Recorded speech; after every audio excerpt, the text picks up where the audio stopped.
آپ نے حضرت عمر سے فرمایا عمر تیرے زمانے میں ایک شخص آئے گا، اس کا نام ہوگا اویس، اس کا قبیلہ ہوگا مراد، اس کی شاخ ہوگی کرن، اس کا رنگ ہوگا کالا، قد ہوگا درمیانہ، اور ایک سفید نشان اس کے جسم پر ہوگا۔ جب وہ آئے تو تم اس سے دعا کرانا، علی تو بھی کرانا، عمر تو بھی کرانا، اور میں قسم کھا کے کہتا ہوں کہ اویس جیسوں سے دنیا بھر جائے تو عمر و علی کے ایک بدن کے بال کے برابر نہیں، لیکن اس کے ذریعے سے ایک پیغام آگے پہنچانا تھا۔ تو حضرت عمر اور حضرت علی حیران ہو کر دیکھنے لگے کہ ہمیں کہا جا رہا ہے کہ اویس سے دعا کروائیں، وہ ہم صحابی وہ تابعی۔ تو آپ نے فرمایا اس نے ماں کی ایسی خدمت کی ہے، جب وہ ہاتھ اٹھاتا ہے تو اللہ ہاتھ واپس خالی موڑتا ہی نہیں۔ یہ پیغام پہنچانا تھا کہ ماں باپ کے آگے جھکو۔ جس دیش میں آپ رہتے ہیں یہاں کام کی رفتار بہت تیز ہے، ماں باپ اگر موجود ہیں تو کم ہی خوش نصیبوں والے ہیں جن کو کچھ اولاد کی خدمت ملتی ہے، ورنہ دیواروں کے ساتھ ہی زندگی گزر رہی ہوتی ہے۔ تو عمر رضی اللہ عنہ جب خلیفہ بنے تو ہر سال حج کرتے تھے، ہر سال ان کو ڈھونڈواتے۔ اب مجھے یہ نہیں پتا درمیان کے کوئی سال ہوں گے کہ ایک سال آپ نے حج پر سارے حاجی اکٹھے کر لیے، ایسے اپنے سامنے کا کھڑے ہو جاؤ بھائی، سب کھڑے کر لیے، کہنے لگے بیٹھ جاؤ سارے یمن والے کھڑے رہو، تو سارے بیٹھ گئے، یمنی کھڑے رہے۔ کہ سارے یمن والے بیٹھ جاؤ، قبیلہ مراد والے کھڑے رہو، تو سارے یمنی بیٹھ گئے، مراد والے کھڑے رہے۔ اس سال میں یمن گیا جماعت میں تو اویس کرنی کے گاؤں گیا، ان کی جگہ پیدا ہوئے، جو ان کا قبیلے کے لوگوں سے ملا، اس علاقے سے گزرا، دیکھا کہ اچھا یہاں وہ ہستی پیدا ہوئی تھی۔ خشک پہاڑ ہیں، بالکل خشک پہاڑ۔ پھر آپ نے کہا مراد والے بیٹھ جاؤ، قرن والے کھڑے رہو، تو صرف ایک آدمی باقی بچا۔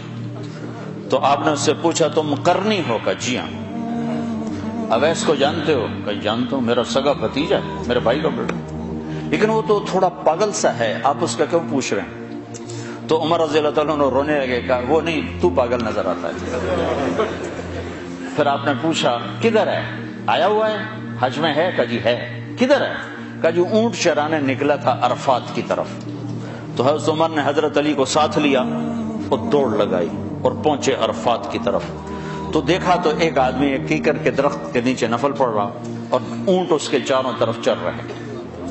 تو یہ دونوں حضرات بیٹھ گئے، تو انہوں نے اویس نے محسوس کیا کچھ آ گئے لوگ، تو انہوں نے نماز مختصر کر دی، سلام پھیرا۔